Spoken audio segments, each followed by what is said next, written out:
ഇപ്പോൾ സുഭാഷിതം അവതരിപ്പിക്കുന്നത് ജയശ്രീ കുറുശ്ശേരി. കൊച്ചുമക്കൾ വീട്ടിലുള്ളപ്പോൾ സന്ധ്യാപ്രാർത്ഥനയ്ക്ക് അവരും എന്നോടൊപ്പം കൂടാറുണ്ട്. ഗായത്രി മന്ത്രം, നവഗ്രഹ സ്തോത്രം, ആദിത്യ ഹൃദയ മന്ത്രം എന്നിവയുടെ ഒപ്പം ചൊല്ലുന്ന ഒരു പ്രാർത്ഥനയുണ്ട്. അത് കേൾക്കുമ്പോൾ അമ്മുമ്മേ, ഇതെന്തിനു വേണ്ടിയുള്ളതാണ് എന്നുള്ള ചോദ്യത്തിന് മറുപടിയായി അതൊരു നല്ല മനുഷ്യനാകാനുള്ള പ്രാർത്ഥനയാണെന്ന് ഞാൻ പറയും.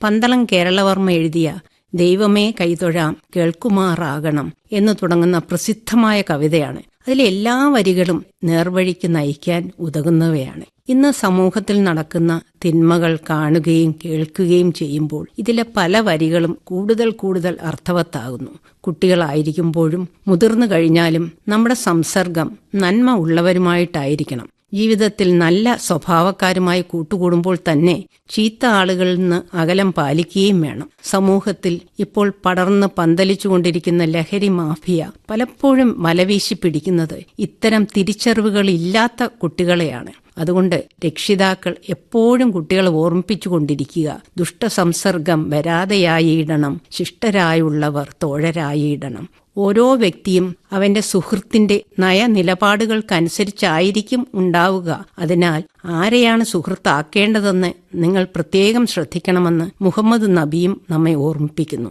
നല്ല കാര്യങ്ങളിൽ പ്രേമമുണ്ടാകണം, നല്ല വാക്കോതുവാൻ ത്രാണിയുണ്ടാകണം എന്ന വരികളും നമ്മുടെ മനസ്സിൽ എപ്പോഴും ഉണ്ടാകേണ്ട ഒരു പ്രാർത്ഥന തന്നെയാണ്.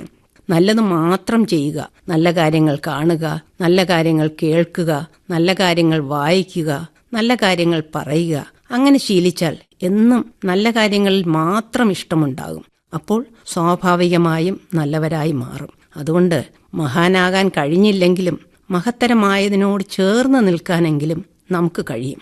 നമ്മുടെ നാവാണ് ഒരേ സമയം ശത്രുക്കളെ സൃഷ്ടിക്കുന്നതും മിത്രങ്ങളെ നേടിത്തരുന്നതും. അതുകൊണ്ട് നാവ് എപ്പോഴും സൂക്ഷിച്ചുപയോഗിക്കുക. ചിന്തയോ വിവേകമോ ഇല്ലാതെ എന്തെങ്കിലും പറയുക, പിന്നീട് അതിൽ മലക്കം മറിയുക തുടങ്ങിയവയ്ക്കൊന്നും പ്രത്യേക ശേഷിയുടെ ആവശ്യമില്ല. എന്നാൽ വിവേകബുദ്ധിയോടുകൂടി സന്ദർഭത്തിനനുസരിച്ച് നല്ല വാക്കുകൾ പറയാൻ, തനിക്ക് ബോധ്യമുള്ള ശരികളിൽ ഉറച്ചു നിൽക്കാൻ, മറ്റുള്ളവരുടെ ആദരവ് പിടിച്ചുപറ്റുന്ന രീതിയിൽ സംസാരിക്കാൻ നല്ല ത്രാണി തന്നെ ഉണ്ടാകണം. അത്തരം നല്ല വാക്കോതാനുള്ള ത്രാണിക്കാണ് നാം പ്രാർത്ഥിക്കേണ്ടത്. കൃത്യങ്ങൾ ചെയ്യുവാൻ ശ്രദ്ധയുണ്ടാവണം എന്ന അടുത്ത വരിയും ഇന്നത്തെ ചുറ്റുപാടുകൾ നമ്മളെ നിരന്തരം ഓർമ്മിപ്പിച്ചുകൊണ്ടിരിക്കുന്നു.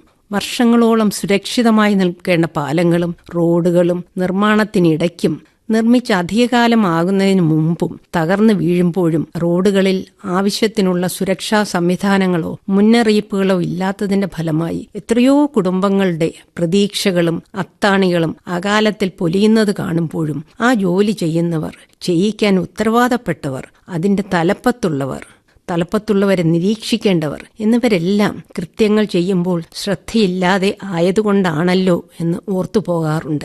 സത്യം പറഞ്ഞിടാൻ ശക്തി ഉണ്ടാകണം എന്ന അവസാനത്തെ വരിയാണ് ഏറ്റവും പ്രധാനവും പാലിക്കാൻ ഏറ്റവും പ്രയാസവും. സത്യം പറയുന്നതും പ്രവർത്തിക്കുന്നതും ഒരു വ്രതമാക്കണമെന്നുണ്ടെങ്കിൽ മനസ്സിന് കരുത്തുണ്ടായാലേ കഴിയൂ. മഹാത്മാഗാന്ധി പറഞ്ഞിട്ടുള്ളതുപോലെ സത്യമാണ് എല്ലാ നന്മയുടെയും മഹത്വത്തിന്റെയും അടിസ്ഥാനവും ഉറവിടവും. അതുകൊണ്ടാണ് അദ്ദേഹം ജീവിതം മുഴുവൻ സത്യാന്വേഷണത്തിന്റെ പരീക്ഷണങ്ങളിൽ മുഴുകിയത്. സത്യം പറയുകയും പ്രവർത്തിക്കുകയും അതിൽ ഉറച്ചു നിൽക്കുകയും ചെയ്യുന്നവർക്ക് ആരുടെ മുൻപിലും തലകുനിക്കേണ്ടി വരില്ല, നട്ടെല്ല് വളയ്ക്കേണ്ടിയും വരില്ല. കെട്ടുകാഴ്ചകളിലൂടെയും ആൾക്കൂട്ട ആരവങ്ങളിലൂടെയും അസത്യത്തിന്റെ കറുപ്പിനെ സത്യത്തിന്റെ വെളുപ്പാക്കി മാറ്റുന്ന കൺകെട്ട് വിദ്യകളും തത്രപ്പാടുകളും കാണുമ്പോൾ വല്ലാതെ ദുഃഖം തോന്നും. പ്രാർത്ഥന എന്ന് പറയുന്നത് നേർവഴിയിലൂടെയുള്ള നമ്മുടെ പ്രയാണമാണ്. ഏത് പ്രാർത്ഥനയുടെയും ഉദ്ദേശ്യവും അതുതന്നെയാണ്. ഇത്തരം പ്രാർത്ഥനകൾ ജീവിതത്തെ കൂടുതൽ സാർത്ഥകമാക്കാൻ, മനുഷ്യ മനസ്സിനെ വിമലീകരിച്ച് കൂടുതൽ ധന്യമാക്കാൻ ഉതകുന്നവയാണ്. ജയശ്രീ കുറുശ്ശേരി അവതരിപ്പിച്ച സുഭാഷിതമാണ് ഇതുവരെ കേട്ടത്.